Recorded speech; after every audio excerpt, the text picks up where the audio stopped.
Powered by Health Services Authority, committed to caring for you.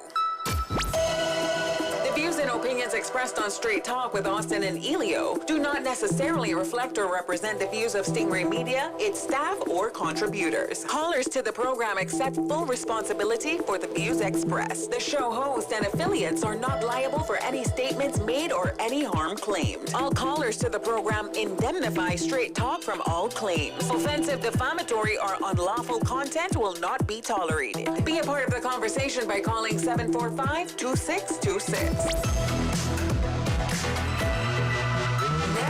here's Straight Talk with Austin and Ellio on Bobo 103.1. And hello, K-Man, and welcome to another episode of Straight Talk here on Bobo 103.1 FM.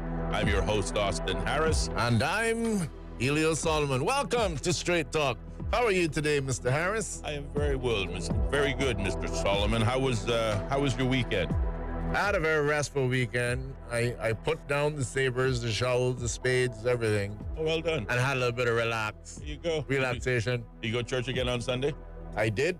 Well done. Yeah, I know. done. A couple of times in a row. Bam, bam. Wow, you're doubly blessed. There you go. Too blessed to be stressed. Too blessed to be stressed. Well, that's a good way to describe us as we begin a brand new week here on Straight Talk. And boy, what a week is it going to be starting with today. We'll tell you a little bit about what is on tap for this evening. On tap, yeah. But first, of course, we are broadcasting live on your radio dial on Bobo 103.1 FM and simulcasting live over YouTube, Instagram, and I'm so excited to say our very own Facebook page. Finally. Feels good, huh? It does feel good. 60 days in a county jail was a long time. Yeah, you're right. But now we're free and streaming live on our Facebook platform. So Blame it on Uncle Zuck. Opportunities. Blame it on Uncle Zuck, Uncle Zuckerberg. That's right, indeed, Uncle Zuck. But he came through in the end. Yeah. Good old Uncle Zuck for his favors, and we appreciate it. Well, today is going to be a busy day on the program. We will be engaging with the assistance of our expected guests. What did we call them last week? eBank Squared? eBank Square, yeah. eBank Squared. We will have the pleasure of the company of Pastor Alson Ebanks and our good friend Mario Ebanks, who will be joining us in about 30 minutes, give or take, as we engage a discussion, more of a public service announcement, really, or a public service presentation on the part of our two guests. But we here at Straight Talk are more than happy to host and, if necessary, moderate said discussion on the 3 referendum questions which will be asked on Election Day, in addition to asking voters to make their choice for who would be or who could be the next leader of the Cayman Islands. Coming up at 5 o'clock, we will engage in that conversation with our guests. I think we'll probably spend the first hour at the very least allowing the guests to present their case and their viewpoints on those 3 questions. And as a result, perhaps some of their viewpoints may help to elucidate those who may still be on the fence as it relates to how they intend to answer the 3 questions as asked. So that'll be our guest coming up at 5 o'clock. Tomorrow, again, super truthful, fantastic, amazing Tuesday with our Cayman Islands National Party guest, Jordan Rivers. We'll be back in studios. We will be talking tourism for the better part of an hour. His choice, not mine. I just want to put it on the record. I was going to say. I'm glad you cleared that up. Yes. Glad you cleared that up, buddy. But the National Party also has, I believe, today, their manifesto launch. That seems to be all the rage, all of the various... Who's having manifesto launch? The Cayman Islands National Party. Ah, okay. I think that's going on. I want to say it's going on today, but I could be mistaken. If I am, someone I'm sure will correct me.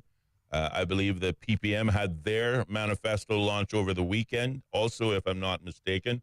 And I don't know much about the TCCP, or, of course, a number of the independents have had their manifestos out for some time.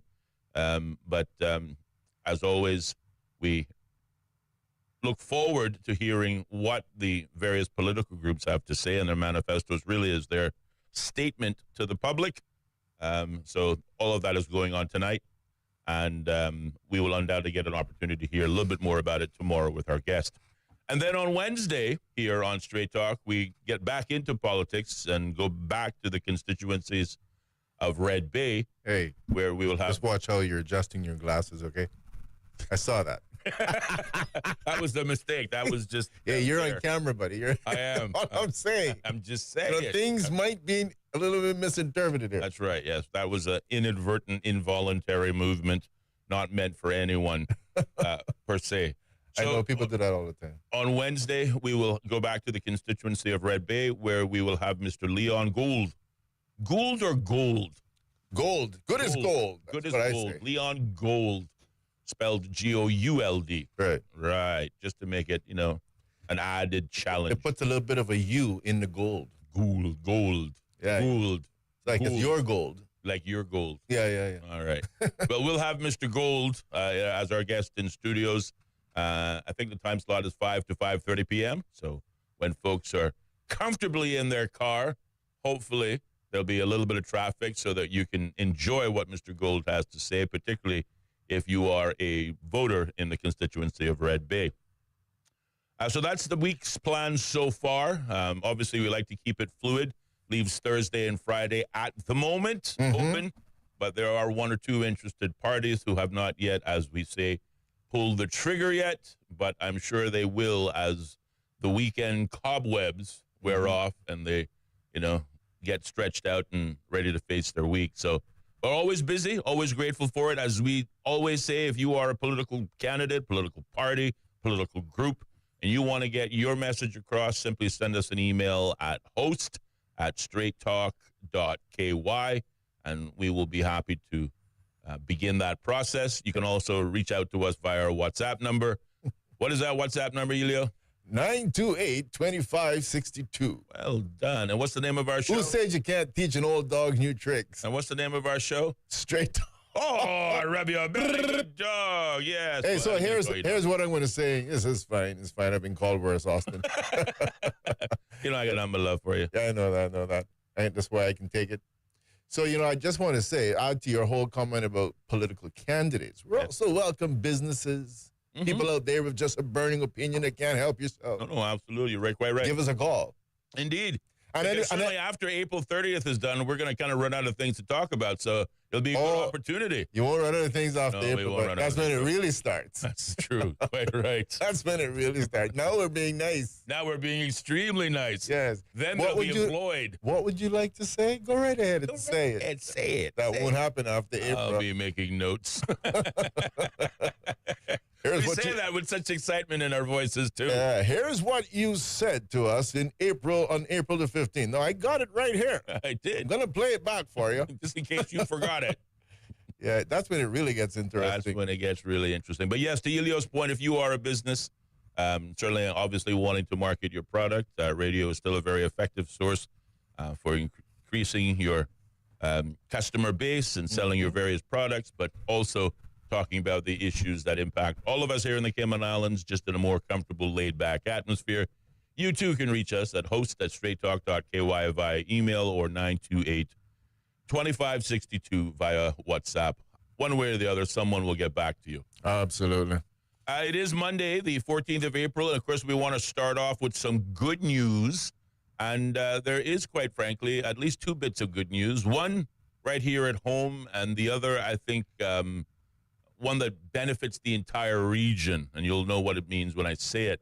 Starting with our very own Caymanian actress, Rita Estevanovich, has taken a big step on the small screen, appearing in Charlie Brooker's British anthology series, Black Mirror, which premiered on Netflix on April 10th. Cool. Our second-month anniversary, and Rita Estevanovich has found her way to Netflix. The familiar face for Cayman played a role of Dr. Garcia in season 7 of the sci-fi series, which is based on an obtrusely dystopian future. She was the guest star on episode 6 and appearing alongside lead actress Kristen Milotti. Now, for those of you who are wondering what dystopian means, I had to look it up. Dystopian means reflecting a society where there is great suffering or injustice. And that seems to be the theme for movies going forward. If they're not zombies or, again, a rehash of some COVID worldwide global pandemic, then it's about a world in suffering. I don't know what's in the producers' minds, but that is what seems to sell these days. Maybe they have a heads up on what's to come. Maybe. I like The Simpsons predicting the future. You know. Estevanovich has actually been on a quite busy journey over the past few years, playing both all three stage, film, and in TV roles, including the interpreter on Beacons, Dr. Lee on Black Cake, the interviewer on Red, White, and Royal Blue, and Gina Miller on Bloody Difficult Women. Appropriate. I was going to say, some roles are easier than others, I guess. As terms of what is next for Miss Rita, well, she's going to be working on a short film over the upcoming Easter weekend. So big up to Miss Rita Estevanovich. Got nothing but love for her. I'm sure. Was she around in your acting days when you were gracing the stages across the Cayman Islands as their star singing performer? She's a bit younger than me, I think. She was a bit younger at the time. Well, she's no young girl now, and she is definitely blossomed into a fantastic woman and obviously a very successful actress. So we want to give her a lot of thanks. All you got to do is give me that look, and I'm just trying to say, slow down. Slow down. I don't want to breathe. I don't want you to get ahead of yourself. Don't get too excited now. Well, congratulations to Miss Rita. If you got your ears on YouTube, Instagram, Facebook, or maybe your mom and dad is listening, and they'll say, "Boy, they bigging you up on the radio, girl." Congratulations. Congratulations to you. We're always proud to see our own do some wonderful things. Just as a side note, we had Justin Hastings completing in the Masters, which ended over the weekend. It wrapped up on Sunday. Whilst he, has to be expected, didn't have any groundbreaking performances, but the fact that he was there alone is groundbreaking enough for me. So congrats to Justin. Must be a fantastic experience. And we can't wait to see what he has in store for us in the future. What does the future hold for him? He's only 21 years old, so he's got, a long way to go. Couple of years to go. Couple of years to go, indeed. Of course, every year, we know here in the Cayman Islands and in the Caribbean, we have to deal with the annual hurricane season. Well, this year, if Donald Trump's HR cuts and funding cuts don't get in the way, according to the National Oceanographic and Atmospheric Administration, better known as NOAA, a new satellite positioned some 22,000 miles above the equator will provide more advanced data during hurricane season, potentially improving forecasts for these threats. The new satellite became operational on April 7th and provides the most sophisticated technology ever flown in space and will help forecast weather on Earth. According to a press release from NOAA, the GOES-19 will serve as NOAA's primary geostationary satellite for much of the Western Hemisphere. It will track hurricanes and tropical storms in the Atlantic Ocean basin, including those likely to impact the Cayman Islands, as well as monitor severe weather events and other environmental threats.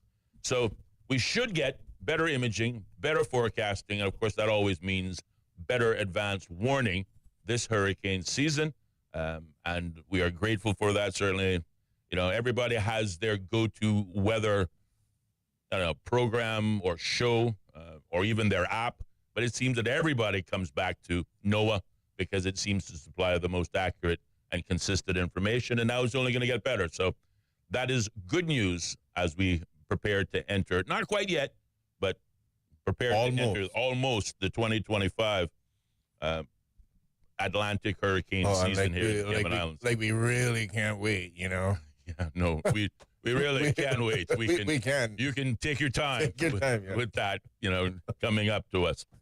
April showers will be enough. April showers will be enough indeed. And we touched on this. As a matter of fact, a listener raised the question on the program, I think it was Friday, asking about, is damaging political signs a crime? To which we said, yes, it was. Damage to property is, in fact, a criminal offense. And now the elections office is obviously making a point on that. An article that was published in today's Cayman Compass, excuse me, Yep. with the headline, "Damage to Political Posters is a Criminal Offense." Just a few quick paragraphs. People who defaced or damaged political banners risk being arrested for criminal damage, warned the election office on Friday. I will insert. That includes picking up vote yes signs, throwing them in the garbage. Oh, absolutely. Or on the side. Yeah, quite right. Yeah, okay, yes. That's They're all I'd throw that in there. property, and Just for clarity. they're not meant to be tossed around, defaced, or otherwise. And if you're caught doing it, well, it could be serious business for you. Campaign posters belonging to several political candidates across the political spectrum have been defaced so far in several locations across the islands, in what is possibly a sign of growing tensions as election day draws near. In a statement, the elections office said it is aware of recent reports from political candidates regarding defaced or damaged campaign signs, and they say, "We take these incidents very seriously and remind the public that willfully damaging property, including election and referendum signage, is a criminal offense under the Cayman Islands Penal Code 2022 revision." So if you're that bored, go to the meetings and boo if you have to. But let's leave the signs alone. You know, they can't fight back. Yeah. It's kind of childish. Yeah. And speaking of childish, there was also a viral, I don't know if it's gone viral, but there was a video making the rounds, particularly on Instagram, of some person going around asking, I suppose, random expatriates, you know, who they are and do they have proof of being here in the form of a work permit. Did you see that? Oh yeah. Well, I saw a video of one person asking, "What the world was that?" I don't know. I really don't. And you, It was and you it was immigration wrong, officer- to say the least, is what it was. Oh, my Rude. I think in worst case scenario. Well, I think yeah, I saw probably that. think of a The few poor other words. girl looked like I don't like, know what what? to say. Like, oh my I'm just God. sitting here minding my own business, doing my own thing, and you're what? Where? I think she Where's felt your badge? kind of wounded. Well, I would be as well. Like, who are you? Terrible. Where's your work permit? Why are you here? Show me your papers. Oh my. You know, are we in Russia? Show me the papers. Do you have your papers? No papers? That's German. That's German. Okay. All right. You're getting kind of one of those German movies. Well, Just give you one of those little I hats. like the Germans. I like the Germans. Yeah, of easy. course, of We course. like, jawohl. That's where we get the word Vaseline. Do we? Yeah, apparently so. Okay. Here's an I argument. won't even ask how you know that. No, Just gonna no. leave that one alone. We're gonna slide, pardon the pun, away from that particular conversation. God. You remember that song? Well, no, that it was what was a Caribbean guy who put the pepper in the Who put the pepper Yeah. in the? Yeah, that one. Yeah. Yeah, good song. Anyway. So anyway, yes. yeah, I have no idea what was happening there. I know it didn't look good. It doesn't seem like anything that I would definitely want to see representative of Cayman. No. But hey, I hope the authorities will find that video and deal with the persons accordingly. Yeah, it's just not necessary. Disgusting, You know, it's just not necessary. I mean, I'm sure maybe it comes from a good place, though I can't imagine what that good place would be. But it's just not necessary. It just really isn't. And, you know, whilst they have had some highlight reel moments, you know, I think the Department of Work, which of course used to be the old immigration department, have been doing spot checks across the island, and that, you know, been rather successful. So companies, if you're breaking the law, be warned, you know, you could be next. You know, certainly I think there's room for more of those sort of spot checks and surprise visits. From But hey, official officers. From Actual official officers. officers. Yeah, yeah. If it ain't your job, yeah. you stay out of it. It ain't got nothing to do with you. You know? Just the leave it carriage alone. running around. Exactly. I'm like, come on. You see my badge? I looked like a driver's license. What was that? Was that a library card?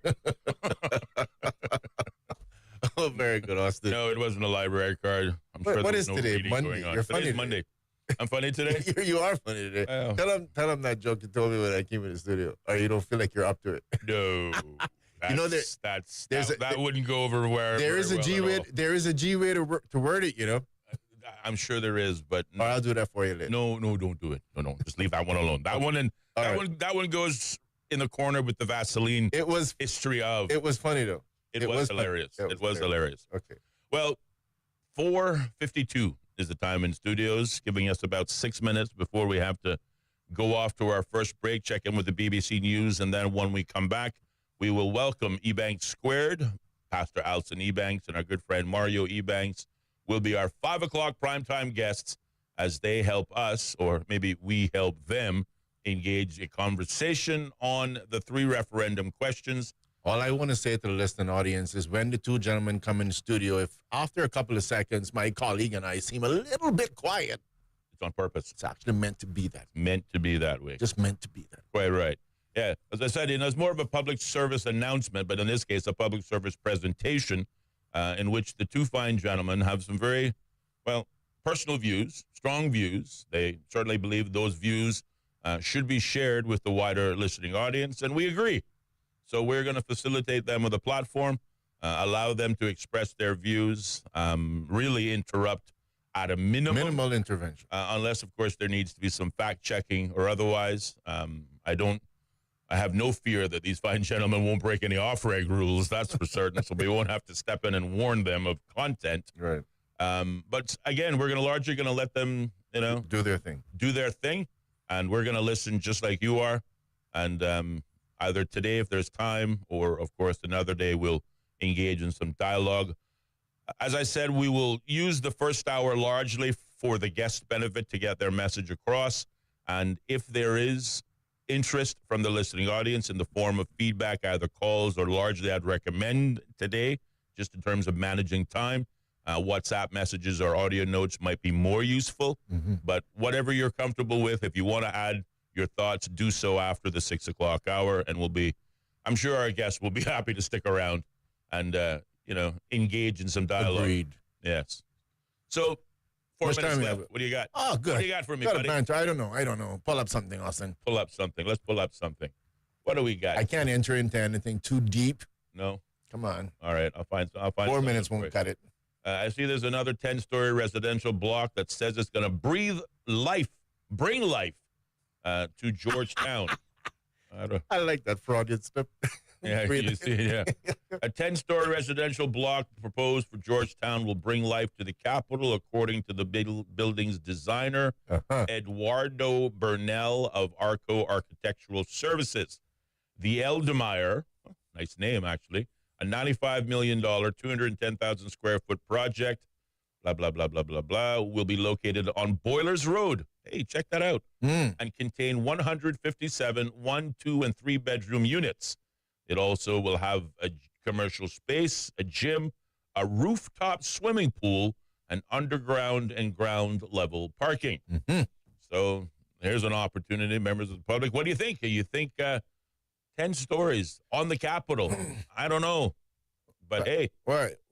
But we already have like 10 stories. That's nothing. I thought we were going to 20. Well, but again, though, 10 stories downtown in the Hogstye Bay, it's getting harder and harder to see the sea. See the ocean? Yesterday was a prime example. I thought people didn't want to see that. Yesterday I was on my way home, and there was a absolutely beautiful sunset in the making that I literally had to pull over on the side of the road, and I'm glad I wasn't alone because there were a lot of other people watching it.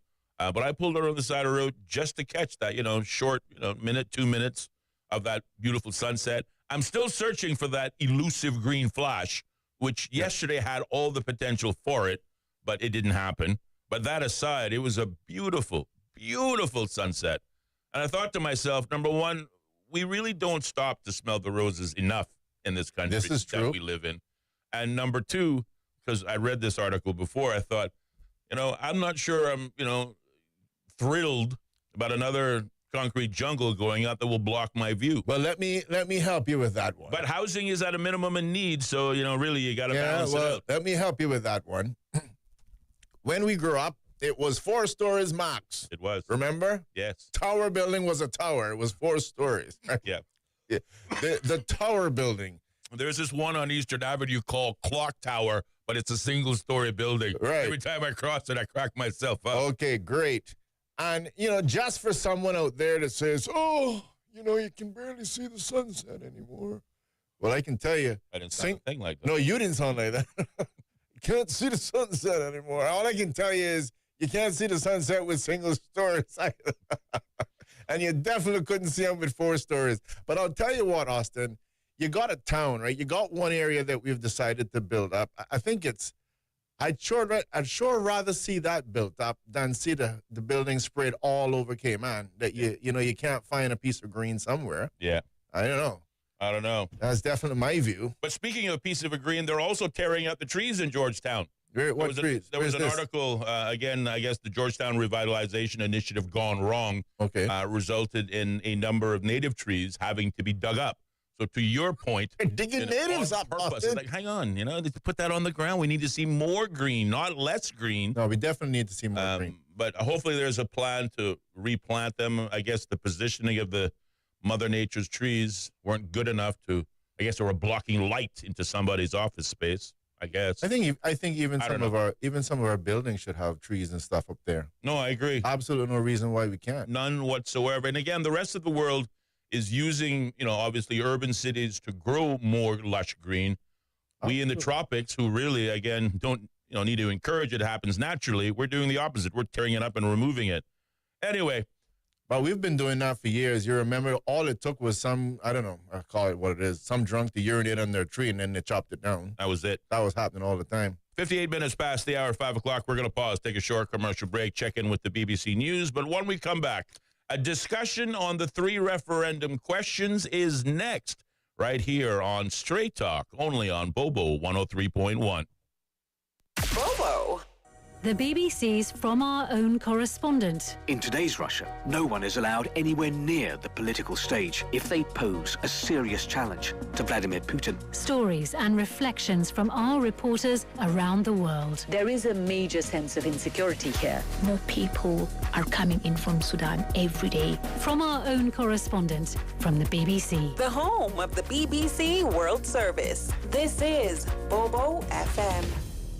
How can we understand the world better? The BBC World Service is a window onto the wider world. The vantage point from which to survey a new horizon. News, reports, and analysis from around the world. Stories we think matter. Different people from different societies. We get to the heart of global issues. News, stories, and global perspectives from the BBC World Service. The home of the BBC World Service. This is Bobo FM. Welcome to our newsroom here in central London. We place ourselves here at a little desk right in the thick of things. OS from the BBC. We can catch the very latest news from our colleagues, not just in this enormous room, but also from our colleagues around the world. I'm in the room where they're treating children. This is a combat zone. The situation after the typhoon is very complicated. It was a very tense situation. OS from the BBC. The home of the BBC World Service. This is Bobo FM. This is Bobo 103.1, powered by Health Services Authority. At Health Services Authority, they are committed to caring for you. They are Cayman's largest and longest-standing healthcare provider, offering the most comprehensive range of inpatient, outpatient, and public health services at 9 different locations across all 3 islands. Across Cayman on 103.1 FM, online, and on your smart speaker. The home of the BBC World Service. This is Bobo 103.1. Hello, I'm Moira Alderson with the BBC News. Hundreds of thousands of people have now fled Sudan's biggest refugee camp, Zamzam, in Darfur, after RSF paramilitaries took control. The International Organisation for Migration puts the number escaping at 400,000. Camilla Mills reports. Zamzam refugee camp used to provide a temporary home to 500,000 people, many of whom are facing famine-like conditions. The fall of the camp has upended their already precarious existence. Doctors Without Borders says 10,000 civilians fled not just the camp, but the region, to the town of Tawila, more than 70 kilometres away. It's not known how many travelled the shorter distance to the regional capital, El Fasher.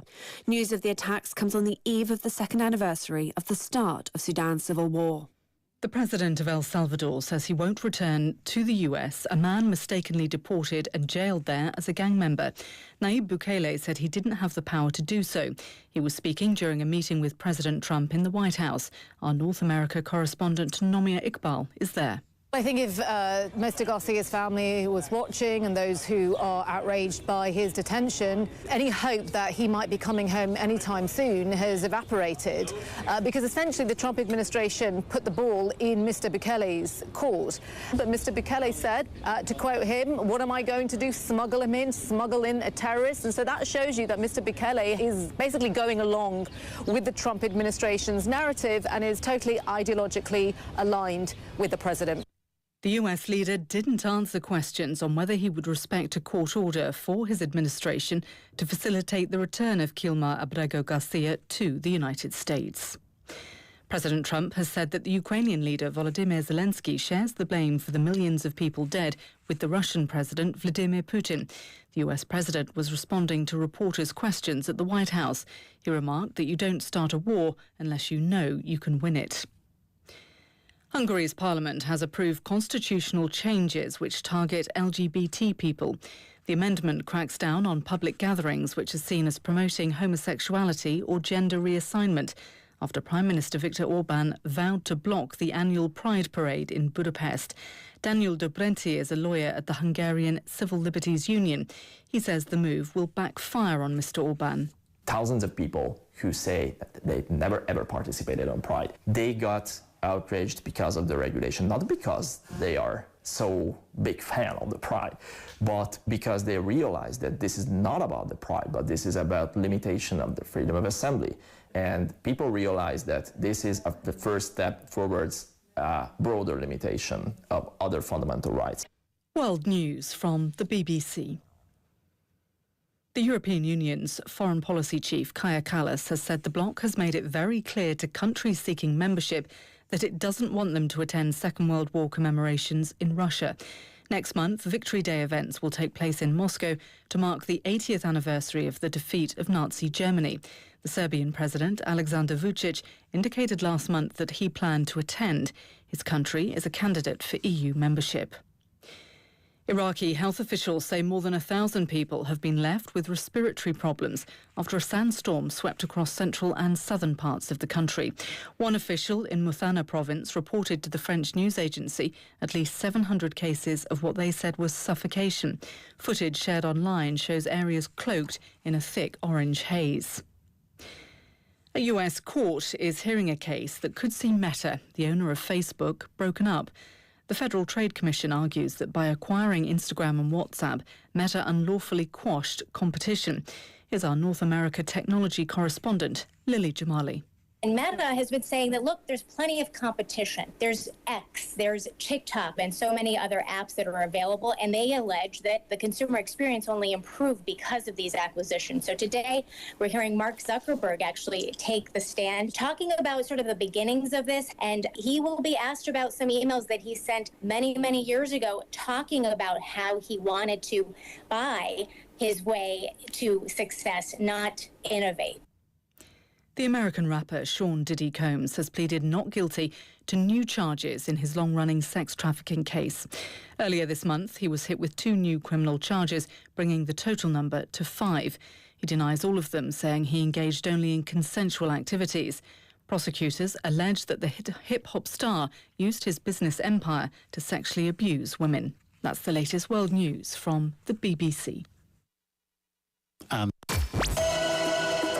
Opinions expressed on Straight Talk with Austin and Ellio do not necessarily reflect or represent the views of Stingray Media, its staff, or contributors. Callers to the program accept full responsibility for the views expressed. The show host and affiliates are not liable for any statements made or any harm claimed. All callers to the program indemnify Straight Talk from all claims. Offensive, defamatory, or unlawful content will not be tolerated. Be a part of the conversation by calling 745-2626. Now, here's Straight Talk with Austin and Ellio on Bobo 103.1. And welcome back, man, to more Straight Talk here on Bobo 103.1 FM and simulcast live on YouTube, Instagram, and now on Facebook as we move into our primetime discussion, an examination of the 3 referendum questions with our very special guest in studios, who I will take the opportunity to introduce now. First and foremost, we have Pastor Allison Ebanks. He's a senior pastor at the Church of God Chapel on Walker's Road in Georgetown, a position he has held since 1992. Prior to assuming this responsibility, Pastor Allison taught art at the Cayman Islands High School and Triple C School, as well as distinguished himself as a radio broadcaster on Radio Cayman. I can still hear his melodic voice in my ears, and you're going to see why it was so popular later on. He was also the first on-air anchor of Cayman's first television company, CITV, the brainchild of the late Desmond Seals. Pastor Allison's was the voice heard in the USA, promoting the Cayman Islands as a tourist destination for about a decade, beginning in the early 1980s. Beyond his careers as a teacher and a broadcaster and now a clergyman, Pastor Allison has always been an ardent environmentalist and advocate for protecting all things Caymanian. In line with this passion, he is a founding member of the Cayman Orchid Society and for a time served as the chairman of the National Council for the Cayman Islands. Pastor Allison has been married to his wonderful wife, Norma, for over 50 years. And together they have 2 children, and he is always keen to show you a picture of their only grandchild, Trinity Catherine Ebanks. Pastor Allison Ebanks, good evening and welcome to Straight Talk. I don't have the picture right now, but when I get a chance, I'll show it to you. Wow. All right. Fair enough. Sounds good. We won't tell anybody. You're supposed to have that on your phone ready to go. There it is. But we look forward to seeing it. It's on the phone. It's on the phone. There it is. See, that wasn't hard. She's beautiful. She's beautiful. Joining Mr. Pastor, Allison Ebanks, is the other Ebanks, our good friend Mario Ebanks. He's an 8th generation Caymanian with great-grandparents, showing his, obviously, links to the Cayman Islands going back multiple generations. He has a master's in business administration from the University of Tennessee. He's the first Caymanian manager of the Cayman Islands Chamber of Commerce in the late 1980s. He was the youngest country manager within ESSO in the Caribbean and Central America in the early 90s. He was a senior assistant permanent secretary in the Ministry of Community Development in the mid to late 90s. He was the first director of labor and pensions from 2012 to 2015. He was the chief human resources officer at the Cayman Islands Airports Authority more recently between 2015 through February 2021. And presently, he's a strategic human resource professional and organizational effectiveness consultant and project manager. Please welcome in studios, Mr. Mario Ebanks. Thank you. Good to be here, Austin and Ellio. Pleasure to have you as our guest in studios, and certainly looking forward to the discussion at hand. Again, for the benefit of the listening audience, we are going to be presenting the questions to our guests and allowing them to share their views on all 3 questions with little or no interruption from either Ellio or myself. So with that, let's get the ball rolling. The question will begin with you, Mr. Mario Ebanks. The question on cruise berthing: should the Cayman Islands develop cruise berthing infrastructure? Where do you stand? Well, Pastor Allison and myself and others realized some time ago that there's not a lot of discussion taking place on these 3 very important topics of the referendum. And we have 58 candidates vying for 19 seats in Parliament, but we also have 3 very important referendum questions. So we felt that there's need for some organization to go out there and help to educate and bring awareness on these questions. And the first one is in relation to the cruise pairs infrastructure. I have attended 2 sessions for the 2 lobbying groups, the 2 groups, ACT, Association of Cruise Tourism, and CPR Cayman. I've attended those 2 sessions because I'm a person that I believe in data, evidence, and facts. And I want to get the position of each of them, see some of the research, and ask some questions, which I did at the session that they held publicly. Now, there's seemed to be not much room for compromise between those two groups. There's no kind of middle ground. There's been calls by ACT, I think, for debate or for discussion. It really hasn't happened. But one of the things that bothers me is that other than the frequently asked questions that you see on the government website, gov.ky,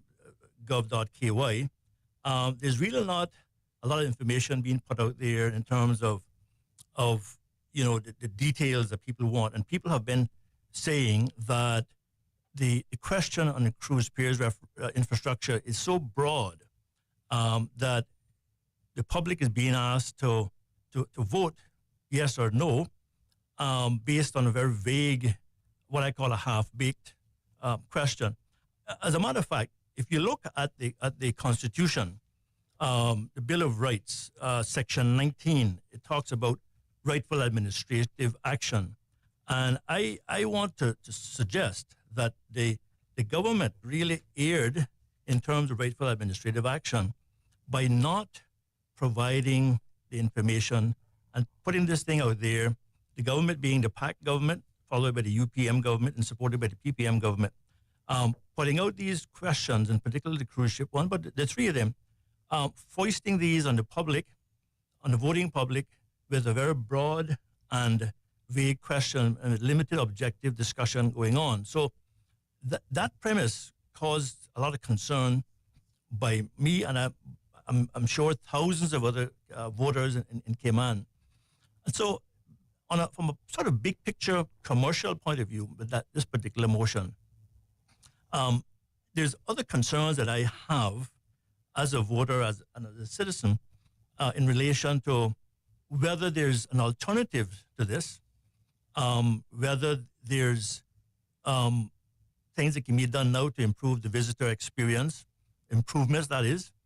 The question of sustainable development. Are we addressing the issue of carrying capacity? Are we addressing the issue of population impacts from this type of development in the country?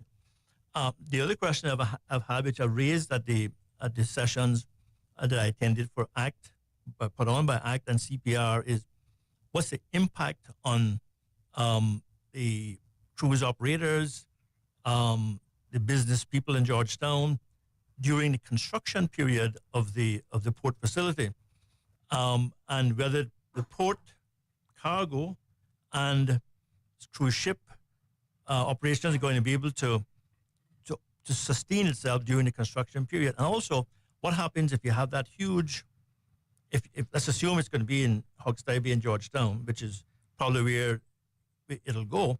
If you have that huge project going on, you have a nor'wester come in or a hurricane, what's going to be the impact of that, right? And also, is there a overall national tourism development plan, master plan? So all of those kind of big picture things have been issues I've been struggling with as a voter. And so I've gone, and Ellio will attest to this, because I've gone to first session by ACT, and I was asking questions. Then I went to the CPR session, I was asking questions. I went to another CPR question where they had the presentation by Ms. Marla Dukaran, and they had a video, and they had a gentleman, Dr. Goro, talking about reefs. And I got asked questions, I got concerned. I went back to the ACT meeting again and asked questions. And I was kind of flip-flopping between yes and no. Right now, I am probably, I am kind of in middle, but drifting towards no, simply because I feel almost, insulted by the government for treating voters like we are stupid and we cannot think. And we're supposed to just say yes and say, and don't worry about the details, and say, okay, don't worry, we got this, we got the details. We have the scientific information, we have the financial information. You just leave it to us, you just vote yes, and then we're going to take care of all the details for you. Again, I think that is irrational, particularly when you look at Section 19 of the Constitution. And so I am concerned about it, and I'm concerned that not so much for the people who are pro-port, because I believe, and I can see the economic impacts for the merchants, tour operators, and people working in the tourism sector. I'm not sure whether the net benefit will be as much as we think, because you never know the cost as well. But I can see the economic impact. But I'm also looking at the big picture as well.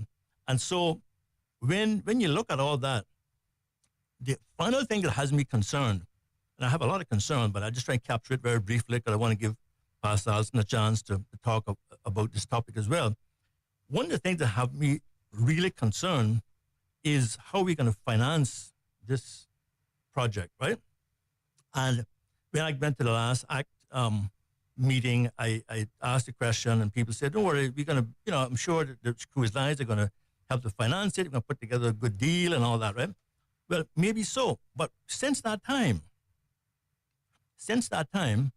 we have heard that the government is projecting a deficit in 2025, another one in 2026, based on the Auditor General's pre-election financial report.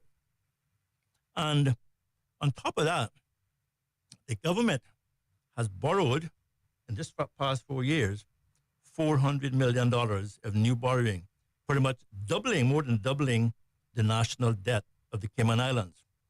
Now, the other elephant in the room is the utterances and insinuations and suggestions that the funds in the national pensions framework, which is presently stands at approximately $1.5 billion in assets under administration. People, including some elected, I call voodoo economists, have been saying, well, maybe we could get the pension plans to invest into port development. Now, I know that there's certainly scope for pension plans, as is now, to invest in local projects or infrastructure or utilities within the reasonable, what you call investment parameters and asset mix that is in the National Pension Investment Regulations. But what I'm concerned about is that somebody sees that $1.5 billion and some government says, well, look, let's change the law and regulations to allow this to happen. And if you look at the last Chamber Pension Plan report of 1st of February 2025, it sends out some clear dangers of pensions in the Cayman Islands and says that the average balance is $20,742. The average balance for people over age 60 is $31,701. That's what they have in their pension plans.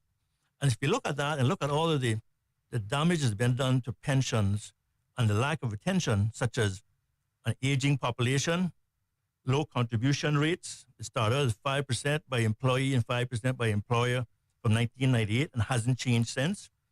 The insufficient pension balances, the withdrawals, especially those that have been done during COVID, approximately $600 million were withdrawn from pensions during COVID. Some of that was useful, but some of that was not invested very well because it was shopping sprees and televisions and all kind of stuff being bought, and the pension holidays. So what I'm saying is that in a country that has no income tax, no social security, or 1.5 million and growing pension fund is really one of the things that people are going to have to rely on, even though it's small. And if you go and raid that with investments that are not sensible, then we have to be careful. So I'm saying that I regret that people who are worried about their businesses and their jobs in tourism industry that cater to cruise tourism are being done a disservice by the government in putting through this half-baked question that they're putting here about should the Cayman Islands develop cruise berthing infrastructure without any details, data, or evidence. I rest my case. Pastor Alson. All right. Thank you for obviously that presentation on thoughts. I'll save the humor until after Pastor Allison finishes his contribution on this subject. Pastor Allison, your thoughts on cruise berthing infrastructure?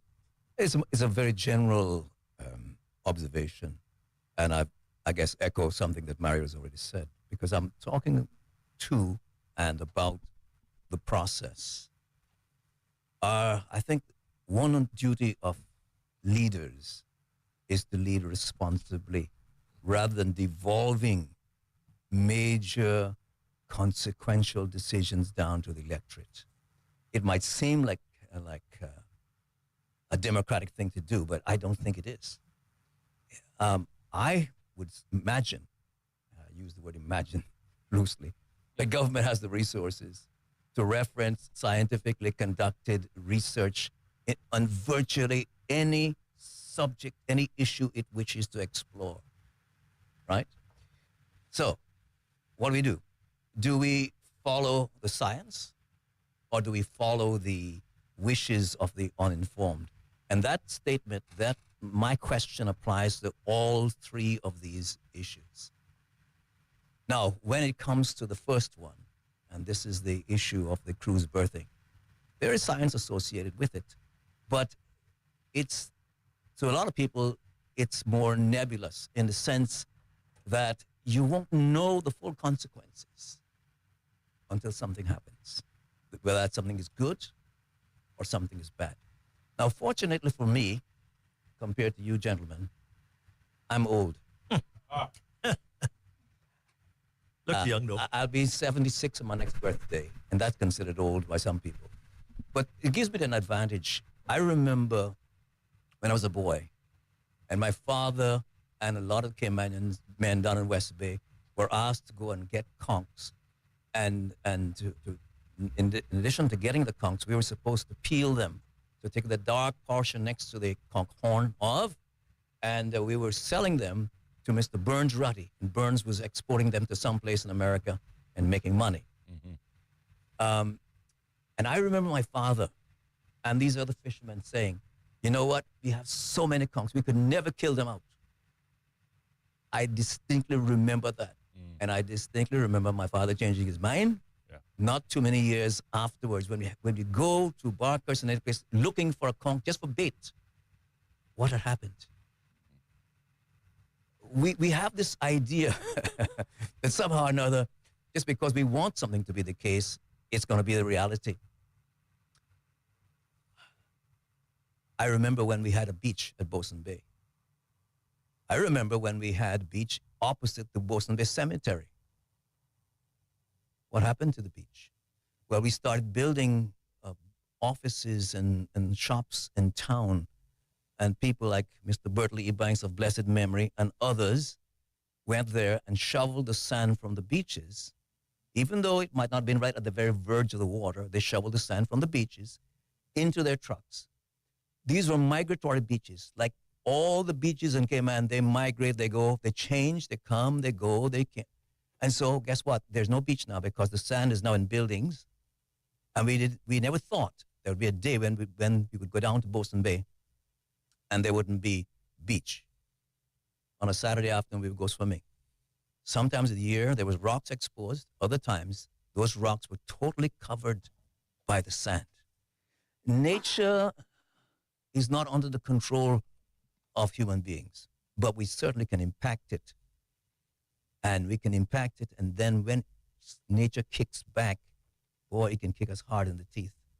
And who knows how long, if ever, we'll ever be able to recover from the consequences of, well, let's look at some more recent things. Again, we're dealing with maybe dredging and doing other stuff in order to put a possible cruise berthing in. But Randike Gardens, all right, that's an example of what? Poor planning. Nature wins every time it rains. I don't care what, they can dig a hole down to the other, whatever's the opposite of Cayman on the other side of this earth. They can't drain it all away. So what they can do is they can drain it now into the ocean. Oh, yes, we can drain it into South Sound. And what happens when you put that much fresh water into the South Sound? There are consequences. So we cannot play with our environment and with nature without it kicking back. We have some smart persons decided that the way in order to preserve their little piece of beachfront, they were going to build retaining walls in front of on the beach side. What has happened? We see the consequences. Now we bring scientists and we bring people from overseas, and they tell you, well, this is what possible might happen. Well, that's true. That's what's possible. But something even worse than what they think is possible could happen. What I'm saying is that the reality is, when we're thinking about our people, there is a statement made by an author. He's dead and gone a long time. He wrote this book in the year I was born. So now you kind of know how many years that away is from now, right? 1949 is the year I came upon this planet. And he wrote this book, and this book is called Earth Ethic, or not the Land Ethic, Land Ethic. And he makes the statement, care for people cannot be separated from care for the planet. I think that's powerful. That's true. That's a reality. We know it to be the case, but we somehow or another put that off to one side when we want to do something, and we think that somehow or another we're smart enough to win over nature. It ain't going to happen. Excuse the grammar. It's not going to happen. Now, we might... So sorry, what's the quote? Care for people cannot be separated from care for the planet. I agree with that 100%. Mm-hmm. Right? So our land ethic must be based on something beyond economic motives. That's to me, that is crucial, because we have to have an ethic, a way in which we evaluate what is right and what is good and what is wrong, what is bad. And if we look at it, people say, you're a pastor, you should be talking religion. Well, I'm going to attach some religion to this. Our Constitution has a preamble that says we're a Christian nation. All right, where does the Christian ethic influence what we do? We put it to one side and we do what we want to do and forget about it. But there is no higher ethic than the Christian ethic that says we care for everything that God has created. Not just things, not just the land, but of course the people and land. I know my time is running out. Well, with 45 seconds remaining before we have to go to a commercial and 2 more questions we want to cover, can I ask you both for a definitive yes or no on the question at hand?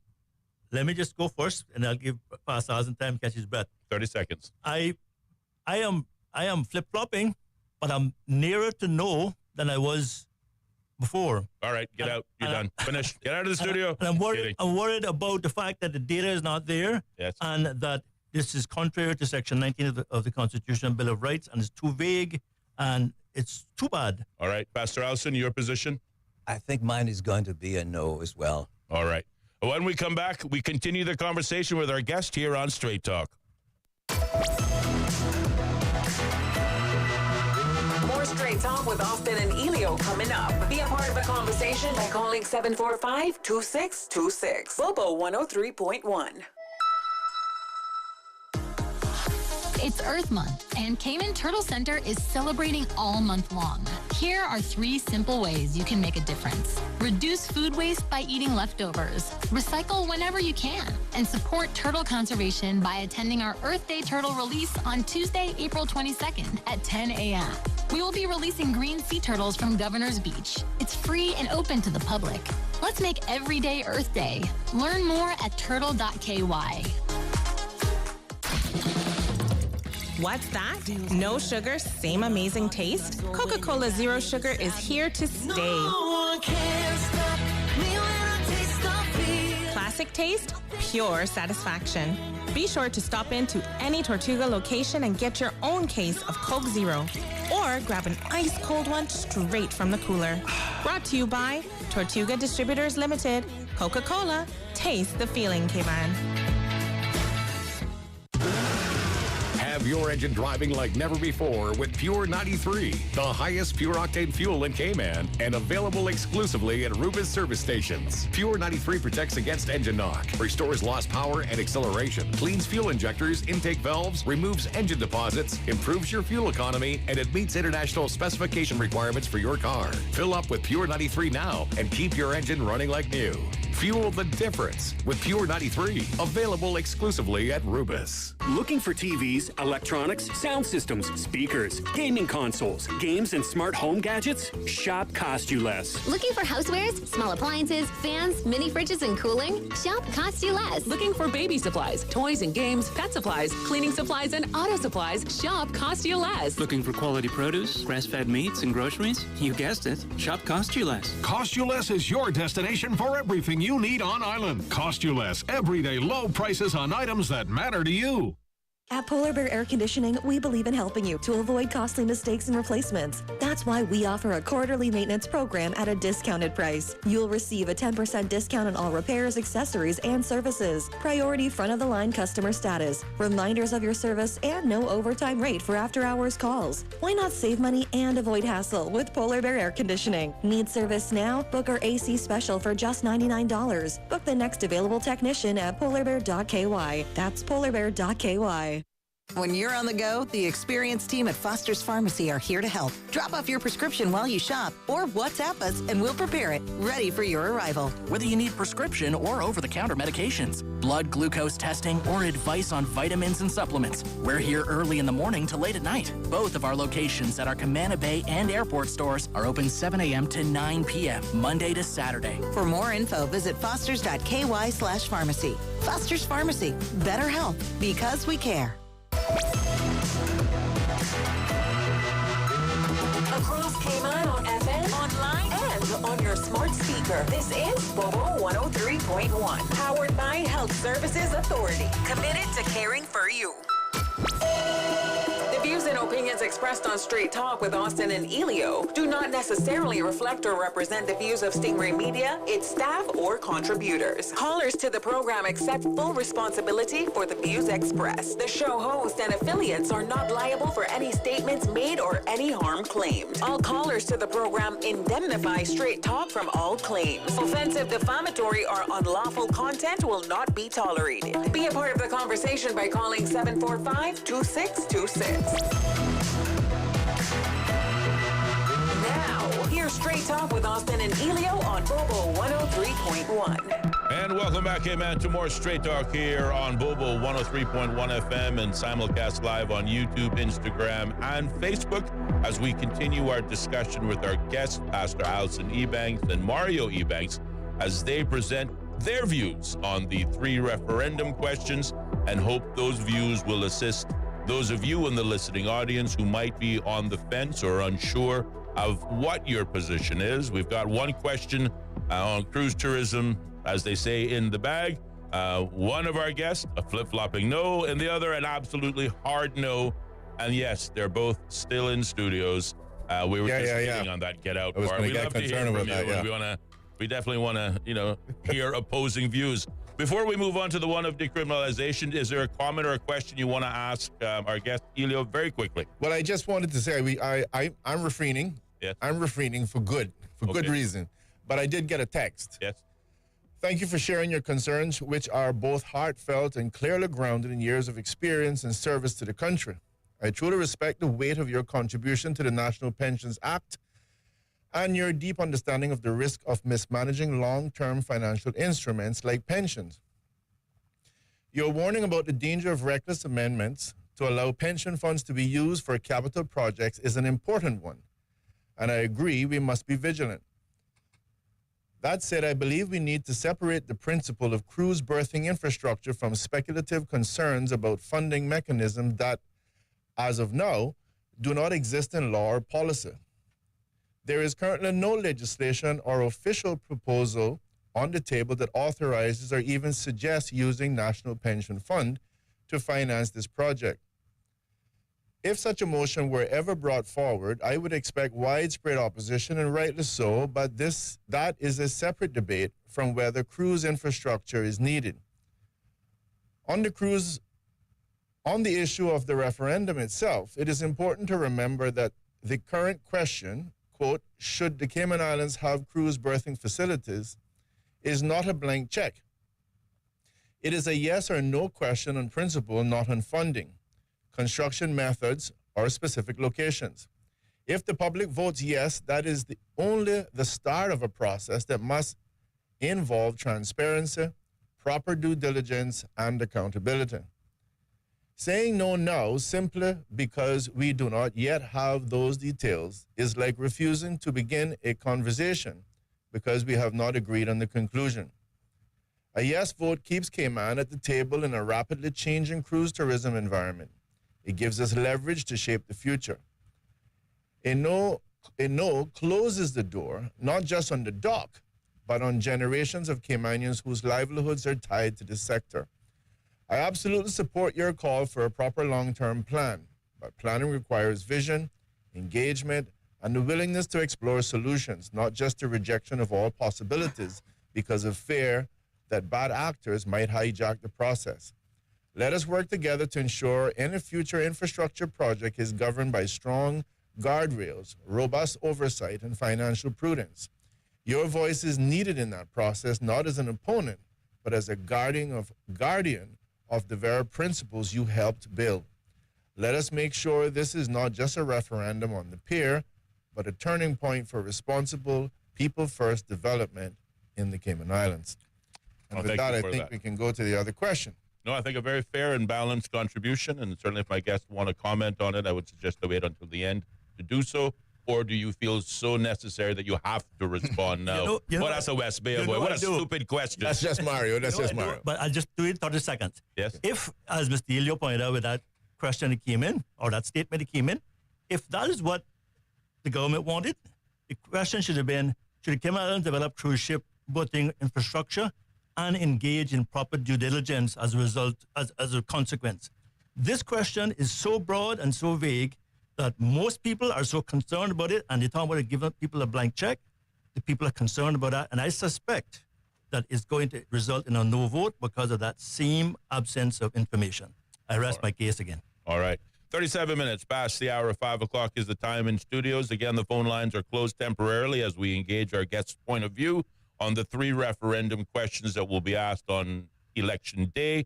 The cruise berthing conversation now behind us, moving on to question number 2, which will be asked, do you support the decriminalization of the consumption and possession of small amounts of cannabis?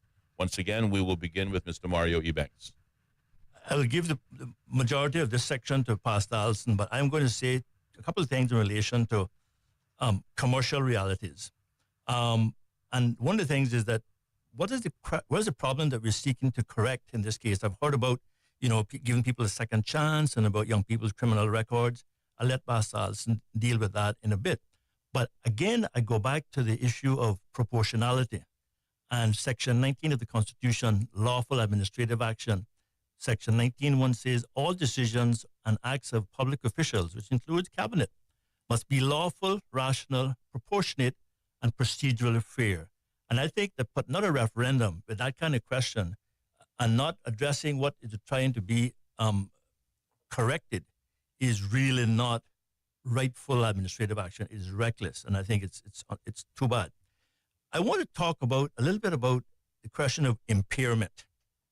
Now, under the Labor Act, Section 52(1)(d), it says, this is in relation to termination of employees for misconduct.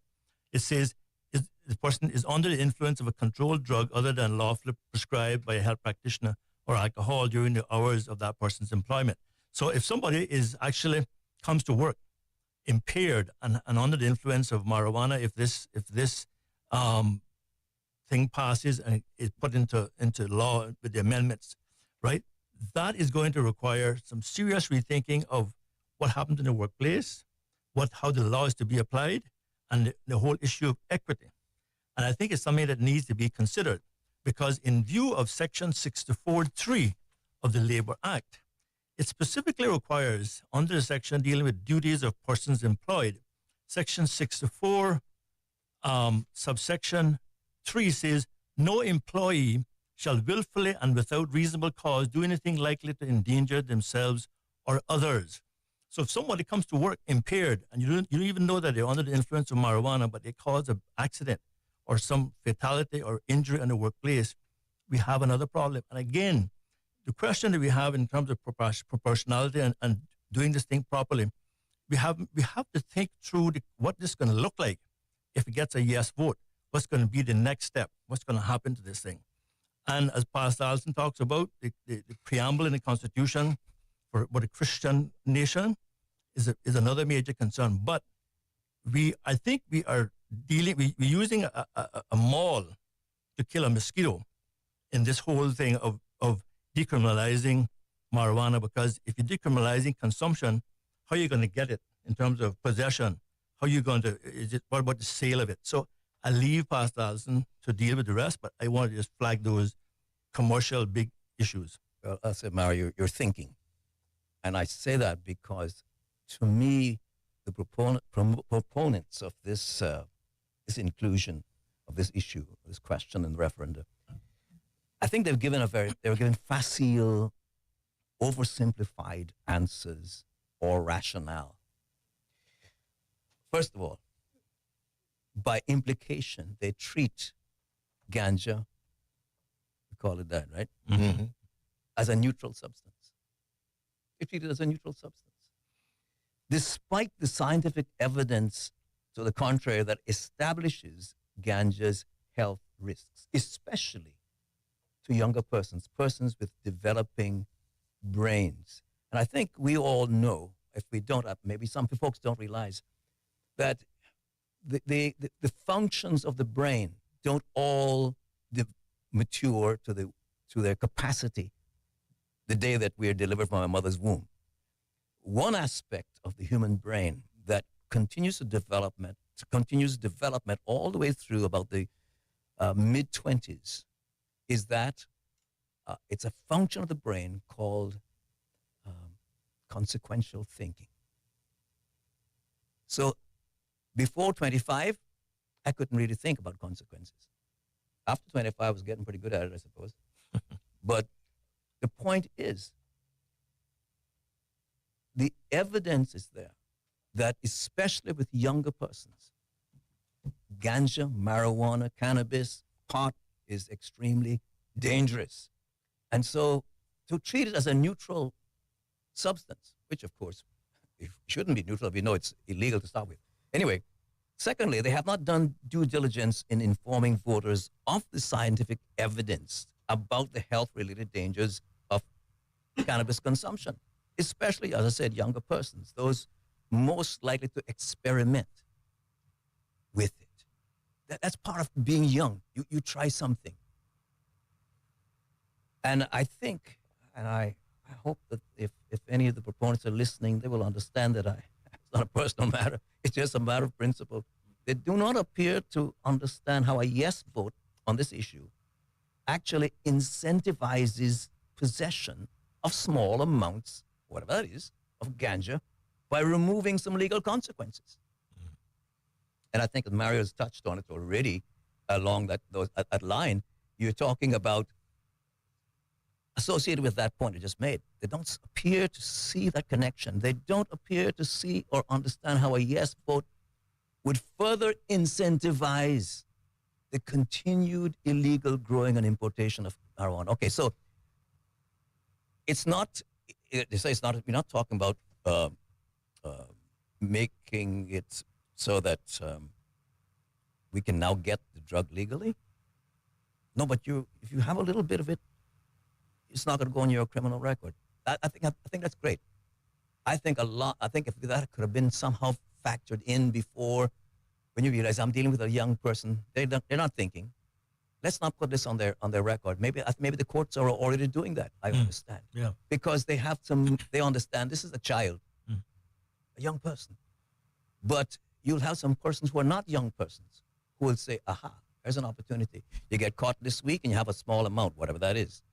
And then 2 weeks later, you get caught with another small amount. How often do you have to get caught with a small amount before something happens? Like, all of a sudden, I think this person has to go to court.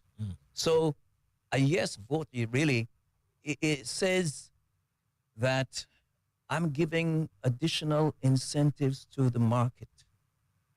Because the only way to get it in is either grow it illegally or to import it illegally. So I'm just thinking my brain, maybe my brain is too old, but it just doesn't make any sense to me. And here's the point. As I said, it is not a neutral substance. We have tons of evidence, scientific, documented evidence.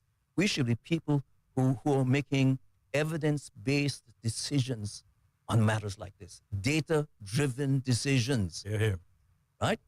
So if, for example, international peer-reviewed journal that's called JAMA Pediatrics, oldest continually published pediatric journal in the United States, in 2021 published a study of nearly 205,000 persons with mood disorders.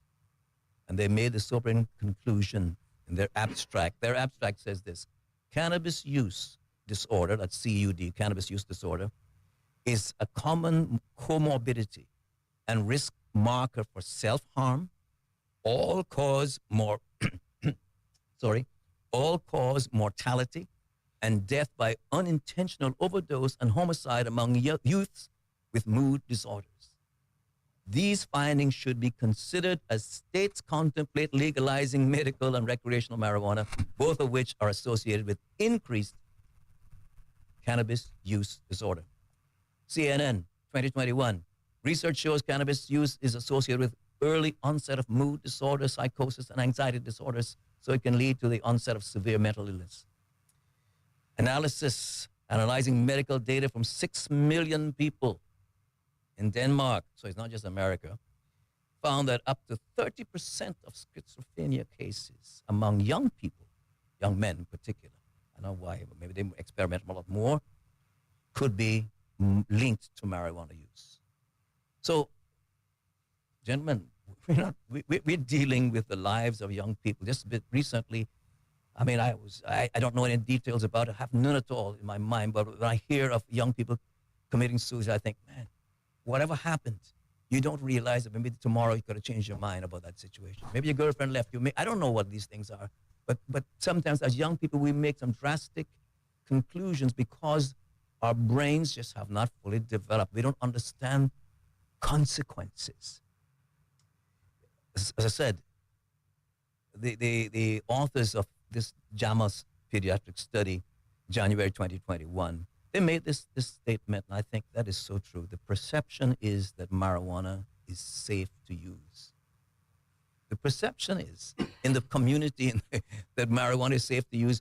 He says, but this journal, the scientists said, but we need to tell parents and kids that there are risks involved, particularly with heavy and high potency cannabis use. So, I mean, I have pages and pages and pages here of this. But one of the things that I think applies here as well, and I want to sort of air this warning. One of the researchers behind the JAMA study, her name is Karen Jensen, she made this rather indicting observation. She says, quote, the media seem to be fact resistant in this case, because no matter what a trial, they're talking about a research trial, medical trial, says, the media will report with a positive angle. So it's a no-brainer why people keep asking for these medications. Quote, clear link between marijuana use and psychosis. Again, this is based on research. They've noted, for example, since the various states in the United States have legalized the possession of ganja, there's been an heightened matter of safety concerns around road safety. Legalizing marijuana, they say, is linked to a sharp rise in car crashes in the United States. The 4 states that legalized marijuana, auto accidents had risen by 6%.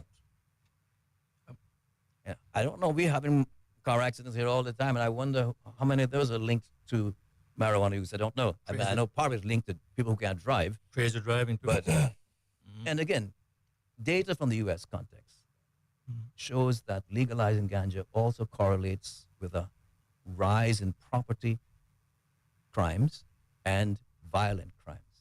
This is documented stuff. This is not just something somebody's coming up because they have nothing better to do with their time.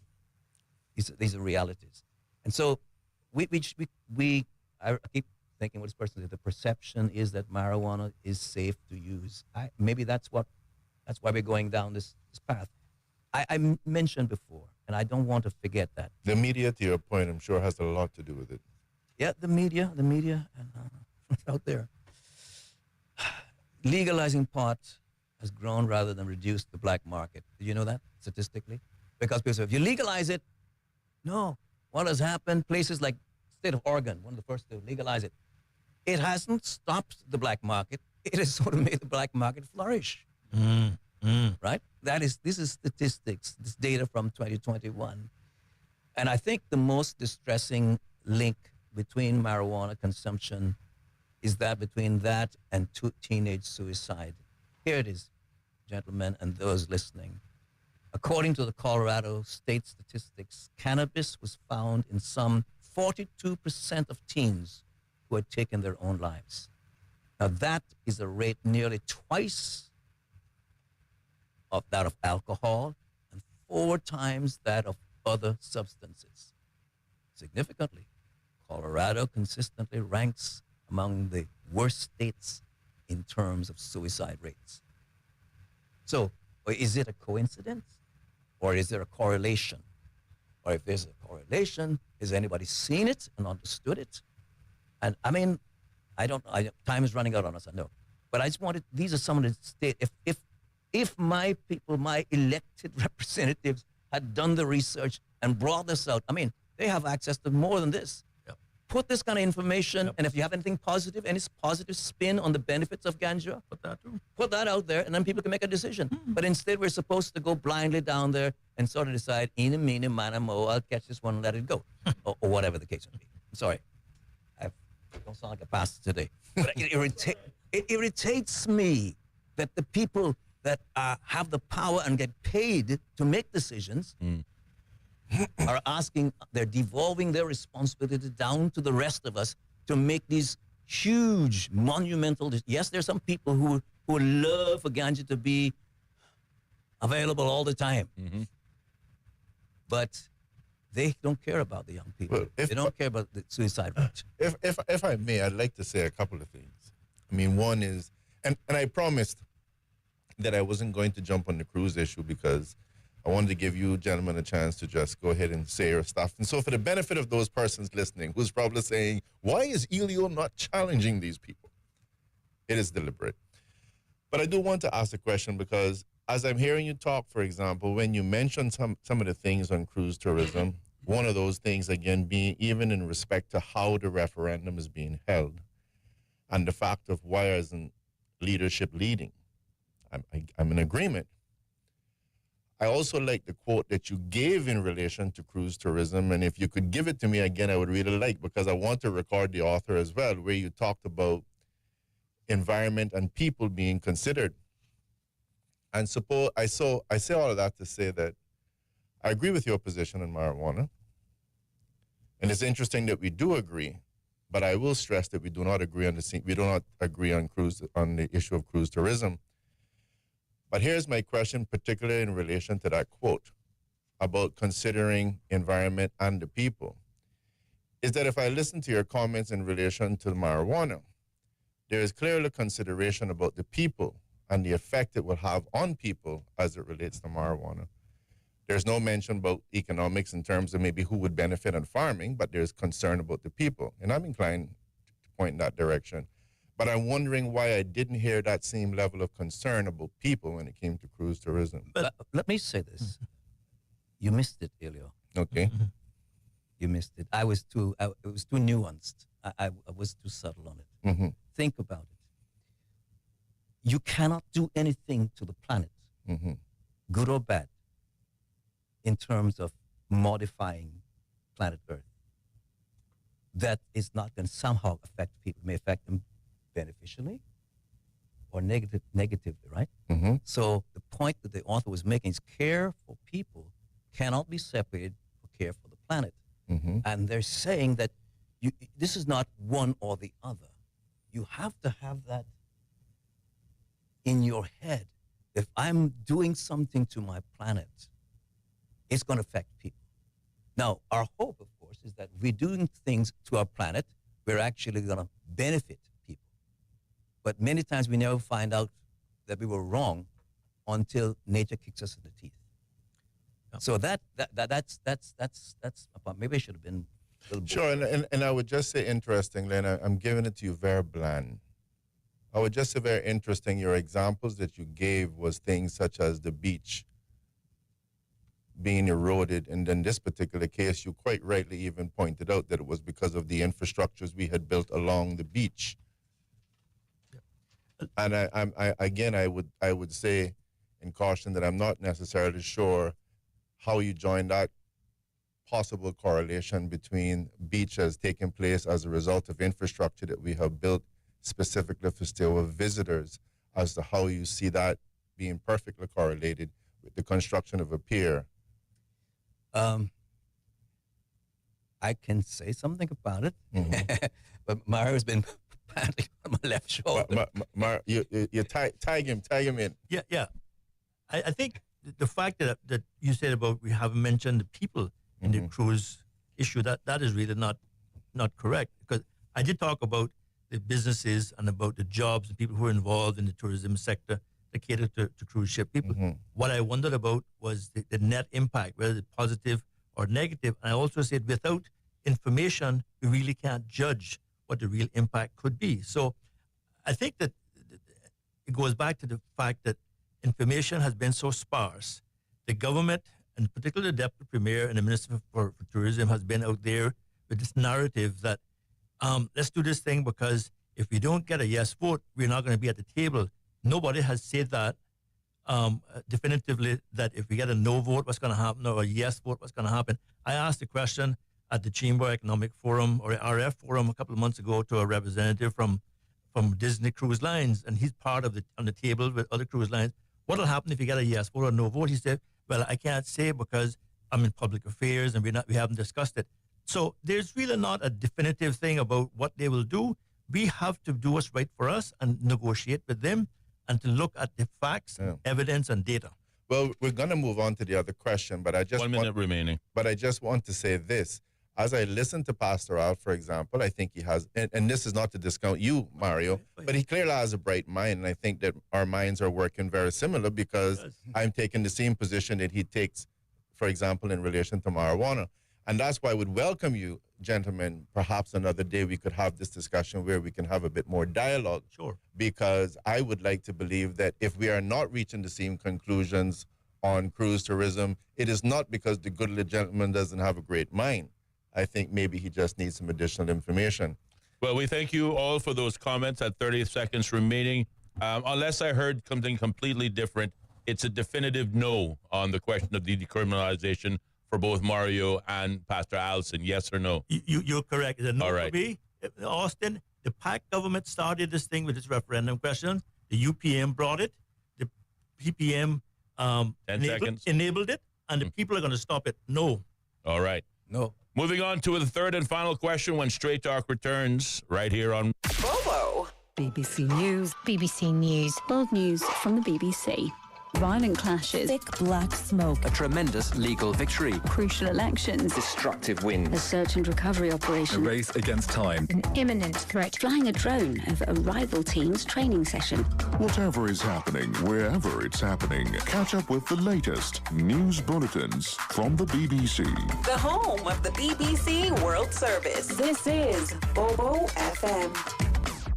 The BBC's From Our Own Correspondent. In today's Russia, no one is allowed anywhere near the political stage if they pose a serious challenge to Vladimir Putin. Stories and reflections from our reporters around the world. There is a major sense of insecurity here. More people are coming in from Sudan every day. From Our Own Correspondent from the BBC. The home of the BBC World Service. This is Bobo FM. The BBC is the world's most trusted news source. And Bobo 103.1 is where you'll find the BBC World Service. BBC News. The world news from the BBC. And the home of Cayman's most listened to talk shows. That's right, folks. Everyone is telling their mama about the cold hard truth. And welcome to Straight Talk. I'm your host, Austin Harris. And I'm Ellio Solomon. Across Cayman, on FM, online, and on your smart speaker. This is Bobo 103.1. This is Bobo 103.1, powered by Health Services Authority. At Health Services Authority, they are committed to caring for you. They are Cayman's largest and longest-standing healthcare provider, offering the most comprehensive range of inpatient, outpatient, and public health services at 9 different locations across all 3 islands. Across Cayman on 103.1 FM, online, and on your smart speaker. The home of the BBC World Service. This is Bobo 103.1. Hello, I'm Moira Alderson with the BBC News. Hundreds of thousands of people have now fled Sudan's biggest refugee camp, Zamzam, in Darfur, after RSF paramilitaries took control. The International Organization for Migration puts the number escaping at 400,000. The UN Women's Regional Director for East and Southern Africa, Anna Mutavati, told the BBC that there's been nearly a 300% increase in demand for services against sexual violence, rape and other forms of abuses that women and girls have been subjected to in Sudan since a year ago. But she warned that this was just the tip of the iceberg. There are so many more cases that don't come to us or to our partners because families reject, they get ashamed by the violence, by the sexual violence, by the rape that the women in their lives have gone through. So there is that shaming and the stigma. The president of El Salvador says he won't return to the US a man mistakenly deported and jailed there as a gang member. Nayib Bukele said he didn't have the power to do so. He was speaking during a meeting with President Trump in the White House. Nomia Iqbal reports from Washington. This was as friendly a meeting as you can get. And for President Trump, Nayib Bukele is central to his hardline deportation policy. When asked by reporters about the Maryland father, Kilmer Abrego Garcia, who has wrongfully been deported to El Salvador's mega prison, both men were ideologically aligned. The Trump administration concedes it's an error and the Supreme Court has said he should be returned. But the US refuses to climb down from its unsubstantiated claim that Mr. Garcia is a member of a gang designated a terrorist group. They say the ball is in El Salvador's court, but President Bukele said he wouldn't be releasing him from prison. During that meeting, President Trump also told reporters that the Ukrainian leader, Volodymyr Zelensky, shares the blame for the millions of people dead with the Russian President Vladimir Putin. The US leader remarked that you don't start a war unless you know you can win it. There was widespread outrage over Russia's attack on Sumy on Sunday. Iraqi health officials say more than 1,800 people have been sent to hospital with respiratory problems after a sandstorm swept across central and southern parts of the country. Charles Haviland has the story. One official in Mutana province reported to the French news agency at least 700 cases of what he said was suffocation. There were similar accounts from other provinces. In Najaf, a paramedic was seen helping a man gasping for air. Footage online shows areas cloaked in a thick orange haze. There are reports of several regions, including Basra and Najaf, enduring power cuts and the temporary suspension of flights. Sand or dust storms are common in Iraq and getting more so. Iraq's meteorological office blames drought, desertification and declining rainfall. Charles Haviland reporting. World News from the BBC. The European Union's foreign policy chief, Kaja Kallas, has said the bloc has made it very clear to countries seeking membership that it doesn't want them to attend Second World War commemorations in Russia. Next month, Victory Day events will take place in Moscow to mark the 80th anniversary of the defeat of Nazi Germany. The Serbian president, Aleksandar Vučić, indicated last month that he planned to attend. His country is a candidate for EU membership, but he maintains close relations with Russia. Meta's founder, Mark Zuckerberg, has appeared in front of a US court to defend his social media company over accusations of creating a monopoly. From San Francisco, Lily Jamali reports. Meta, which was then known as Facebook, purchased Instagram and then WhatsApp more than a decade ago. In court on Monday, the regulator said those acquisitions unlawfully quashed competition in the social media space and, quote, protected Meta's dominance. Meta says it has significant competition in social media, including from TikTok and X, formerly Twitter. And the FTC signed off on the acquisitions back when they took place.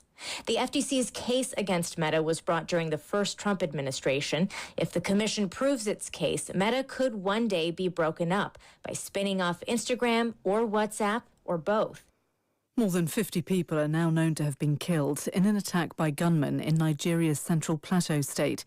Residents in the town of Zika say the attackers invaded in the early hours of Monday and started shooting indiscriminately.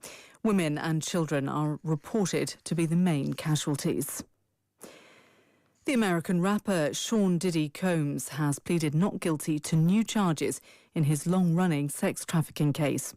Earlier this month, he was hit with 2 new criminal charges, bringing the total number to 5. He denies all of them, saying that he engaged only in consensual activities. That's the latest BBC News. The views and opinions expressed on Straight Talk with Austin and Ellio do not necessarily reflect or represent the views of Stingray Media, its staff, or contributors. Callers to the program accept full responsibility for the views expressed. The show host and affiliates are not liable for any statements made or any harm claimed. All callers to the program indemnify Straight Talk from all claims. Offensive, defamatory, or unlawful content will not be tolerated. Be a part of the conversation by calling 745-2626.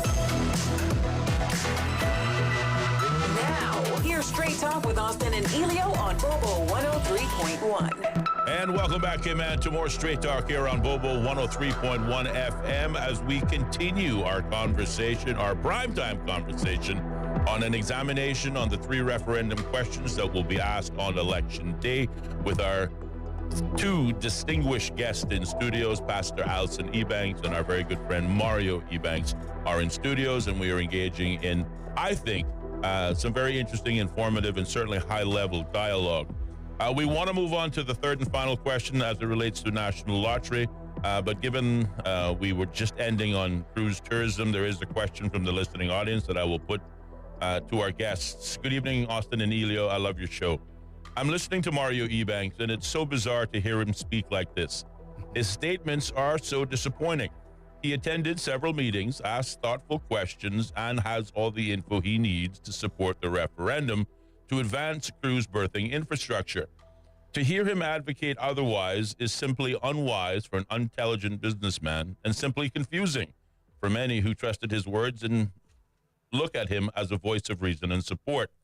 But Caymanians are intelligent and discerning, and I trust they will see through mixed signals and stay focused on what's best for our country. This referendum is indeed divisive, but it is also defining.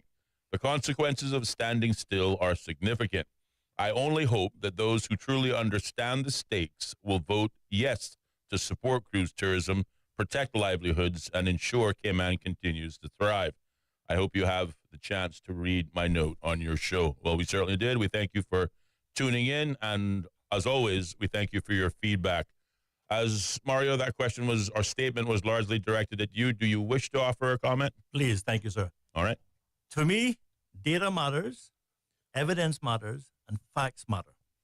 And I think that we also have to realize that we can't give the government or anybody a blank check in regard to this cruise infrastructure referendum. And it's non-binding. So if you get a yes vote, a government comes in who are not mindful to do that, could do nothing as well. Remember, it's non-binding. If you get a no, the government could ignore that and still do what they want to do. So that's where this whole thing, because it's so vague and no information, is why people like myself, who I have a vested interest in the hospitality industry. I'm a part owner of a business that does wholesale distribution. It's for shops and stuff. And so I have a vested interest. Mm-hmm. But I'm looking at the big picture, right? And I think that the businesses and the people and the workers in tourism, certainly I feel for them. I want the best for them. But we also have to look for the best interest of the country and the big picture. And that's where I stand. And I'm sorry if that person's disappointed, but we have to face realities. And the fact, when you had Mr. Tony Travers on a couple of weeks ago talking about the financial services industry, I was very concerned. I'm still concerned because that industry is under threat. So we need to have a pillar of our economy, or more than a pillar, other pillars. But we have to make sure that the foundation is strong. Otherwise, the building will collapse. And we have to get it right. And that's what I'm saying. Let's get data, evidence, and facts. All right. Thank you very much for that response, and to all of the listeners out there for staying with us. Obviously, going into extra innings, we had planned for an hour discussion, but I do believe, as the guest pointed out, there has been an absence on the wider questions in the public domain, and we just believe that the benefit to the public is too great to cut this short, certainly at least unfinished. So we will finish the discussion. Moving on to the 3rd and final question. Do you support the introduction of a national lottery in the islands? Again, beginning first with Mr. Mario Ebanks. Again, the question is, the referendum question, what is the problem that is seeking to be addressed? And again, that gets us to, the question of proportionality. Is the government, in putting forward this very vague question on this very important topic, without information, are they not running afoul of Section 19.1 of the Constitution Bill of Rights? And going back to the Constitution again, to the Christian heritage that is clearly enshrined in the preamble to the Constitution. And that's clear to see in the Constitution document, talking about, as Pastor Alston mentioned, the Christian heritage. And that's clearly pointed out in the preamble. But what I want to also say in relation to the national lottery, before I turn it over to my colleague, my pastor, one of the two pastors who married myself and my wife Lavinia in 1988, and that's another story. But he's such a brilliant pastor and a West Bear at that. Before I turn it over to him, I just want to reflect on something about National Lottery that goes back in a bit of history. I think we all remember a fine Caymanian gentleman of blessed memory, Mr. Burns Connolly, the late Mr. Burns Connolly. In around 2010, 11, 12, those years, the government was looking at ways to diversify the economy, to create additional pillars to the economy. And Burns was commissioned somewhat voluntarily, but also I think there was some arrangement made where he was looking on behalf of the government at the feasibility of a national lottery and gaming for the Cayman Islands as a means of diversifying our economy. And as part of that, they were looking at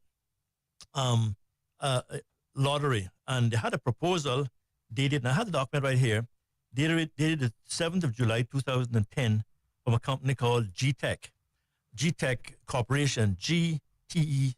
It still exists. And the report was published, and the report is 26 pages long, and it talks about GTEC's global business, who they are. They talked about the proposal for the Cayman Islands, other GTEC facilities in the Caribbean around the world. They talked about beneficiaries or good causes from a lottery. But the conclusion that was drawn in this report, it said that, this is 2010, so let's assume that the numbers have doubled, right? But it says that GTEC estimates the value of total sales of these lottery products in the Cayman Islands market would be in the range of US $9 to $11 million on an annual basis.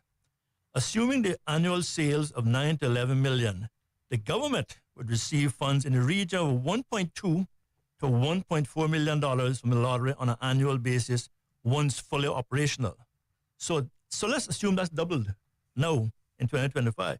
You're still talking about a pittance in terms of what is gained from it and what is the cost of it to society, to our culture, to our Christian heritage, to families, to all of our social fabric. And so that is why this national lottery idea is a starter initiative that could cascade tremendously and quickly into a habitual, serious Achilles heel on our country that is contrary to our Christian values, contrary to the social fabric. And this report by GTEC Corporation confirms that the commercial or financial impact of it is not all the money that we think we can get. We think we can get millions upon tens of millions for these good causes, whether it is youth programs or education or road. That is nothing but a fallacy. We have a problem here in the country. The problem is that we create, as in the case with the cannabis decriminalization, we're going to do the same thing with the national lottery. We're going to pass laws, but we don't enforce anything. We need to enforce the laws that we have now in terms of marijuana, but also in terms of this illegal numbers and lotteries and whatnot. Enforce the laws. Don't create new vehicles that we can't enforce. I leave that now, and I'll defer to my good pastor, Alison. Thank you, Mario. I think you've read it. Do you support the introduction of a national lottery in the islands? That's the question. In October of last year, in the Caymanian Compass, they quoted Minister Bryan as saying, I quote, one of the most compelling arguments for a national lottery is the potential for increasing revenues. And then he went on to say, according to the Compass, in most countries, national lotteries are used to fund programs in sports as well as projects in community development. So he was doing his job to try to sell the idea that the possibility of national lottery being something that would help. Now, I'm assuming that he and others in government would take the time to do a lot more research than that.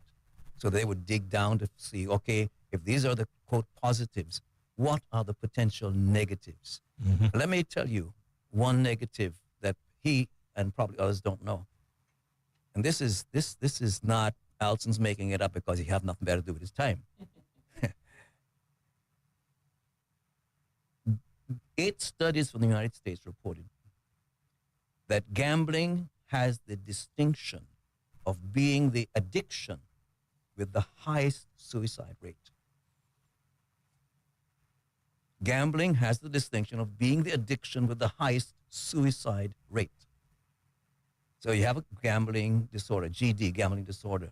Highest rate of any addiction disorder is found with people with gambling disorder.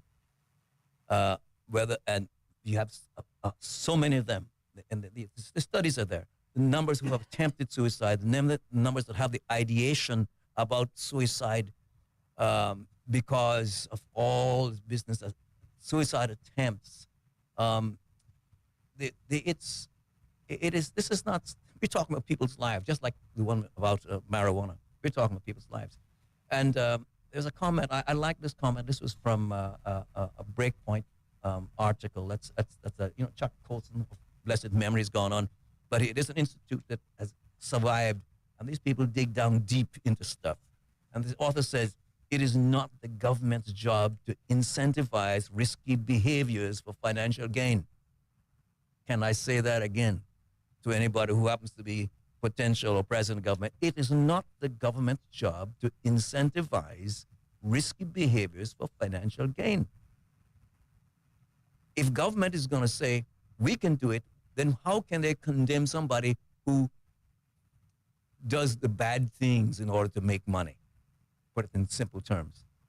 And so, just like this one here with we looked at before, this business possession of small amounts of ganja, etc., whatever small amounts of ganja is, my first observation there on that issue is also this, that we're treating gambling as a neutral matter rather than what the reality shows, what the data shows. Research has shown that gambling levies a high cost on society.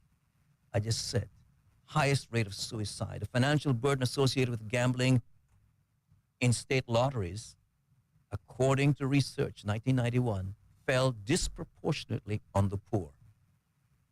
The millionaire is not going to risk it. The poor people do it every week. Gambling-related cases of suicide, we mentioned that, in Nevada, we know what Nevada is about, was approximately 9 times greater than the overall U.S. sample. Oh, that's a coincidence. Oh, really? Mm-hmm. And outside the United States, studies in Sweden and France have found... Losing money can have that effect on you. That's right. Mm-hmm. Studies in Sweden and France have found that the social costs of gambling outweigh the tax revenues it generates. Now, at first glance, some people say that's not the case, but so much of the social cost never gets reported. It never shows up statistically. But this is based on, again, the same study done by Van der Maas and Megley or somebody, whatever these guys are. There's this sort of stuff. But a recent meta-analysis, right, of studies of suicide behaviors among people with gambling disorders found prevalence rates of 31% for suicide ideation. People simply thinking about it. 17% for plans to die by suicide and 16% for attempts to die by suicide. Rates for suicide ideation and suicide attempts have been found to be even higher among individuals in treatment for gambling disorder, as high as 81.4% for suicide ideation. 30, people don't like the stats, but that's the facts. 30.2% for suicide attempts in the past 12 months. So in America, for example, there are 11 states in which lottery revenues exceeded state corporate income tax. That's interesting. 11 states in which lottery revenues exceeded state corporate. Now, so what's about that? Oh, the critics have said, okay. So that means now the tax burden is being shifted from the wealthy corporations to the poor individuals who buy lottery tickets. That is a very clear connection. And so let me finish my commentary by saying it is not the government's business, the government's job to incentivize risky behaviors for financial gain. Yeah. But if I can just jump in there very quickly, gentlemen, because I hear what you're saying on it, and I hear the stats that you're raising, again, largely from North America. But I cannot escape from the fact that gambling happens in this country every single day and twice on Sundays. Yes, sir. There is no evidence, hard data, to suggest that gambling through the numbers game leads to suicide in the Cayman Islands. But on the wider point and the risks of gambling, all of those risks exist today, every day of the week, and twice on Sundays. How is the natural lottery going to somehow make what already occurs that much more worse, in your opinion? Well, I think that this same company that I talked about, this GTEC Corporation, they also, in this report, they also do the Jamaica lottery and the one in Belize and Honduras, right? And they were talking about the kind of numbers, right? I think that research was done during my time in office, by the way. When was it done? This is 2010. Yeah, that's it. So, yeah, exactly. So we've had some murders in Cayman of establishments that are selling numbers and stuff. We've had other crime that's unreported because the fact is they don't want to report it because it's all connected with illegal activity. So it's going on. It's just as unreported. What we're saying is that why legalize it? Why make it okay to say we're going to stop it by making it okay? That's not the way to run a country. You know what this brings about to me? Paul Keynes Douglas, who is a Caribbean comic and others, he talks about this thing of we're at the age of a precipice and we're about to make one bold step forward. Right now, we're at the edge of the precipice with what's happening now. We're going to correct it by making one bold step forward and going right over into the oblivion. This is reckless stuff. We are using a mall to kill a mosquito, and we're not thinking about it. And we get the public so incensed and confused, and we expect them to go and vote sensibly. It is not the way the country should be run, and it's not the way that Section 19 of the Constitution, Bill of Rights, anticipates. All right. At 5 minutes remaining in the program, I feel I have an obligation to at least inform the public. If they want to call in or text in, they can do so with the time that is remaining. But gentlemen, I want to thank you for being our guests in studios. I want to thank you for sharing your views on the 3 referendum questions. And as we oftentimes say, we can disagree without being disagreeable. And Absolutely. while we don't agree in large part, but certainly we do welcome and embrace and certainly would promote alternative viewpoints on all of the issues, because this is a Caymanian on Caymanian conversation. So we encourage that. 745-2626 is the number. There was at least one caller trying to get in earlier. If you got your ears on, now's your cue. But you're going to have to be quick about it. In the meantime, Mario's aching to say something, so go ahead. I just want to say to you, Austin and Ellio, that we really appreciate this opportunity. You all are doing your part to help educate the public. And, it's so important. And one of the things that I want to say before I turn to Pastor Alston, I know he wants to say If you don't mind, let's just take this caller. Yeah, we have a caller on the line. Good evening, caller. You're on the air. He was on, sorry. Hey, sorry, I didn't realize that Mario. Yeah, I wanted to say that I'm very upset with Mr. Mario. He's married to my first cousin. I love him otherwise, but the idea that the cruise ship is going to do something or the government has to do something, it's going to build 2 piers or 1 pier, and then we're going to get 2 ships that are going to be able to tie up to a dock. At the end of the day, you're going to make money. Your family's going to make money. I'm going to make money, and everybody else who's complaining is going to make money. And I don't see where there's a bias or a thought or an argument or anything. Would you agree?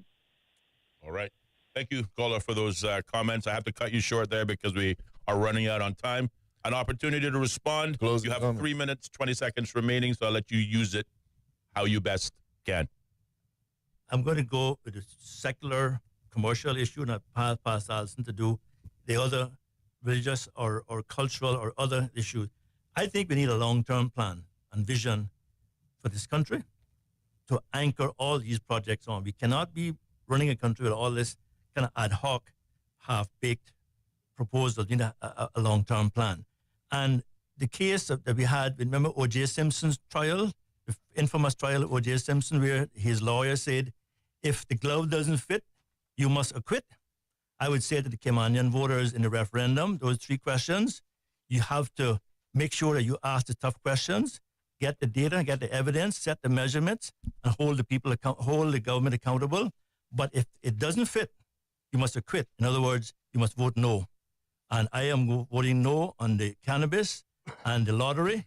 And I'm still a little bit very concerned about the cruise ship because of the commercial implications.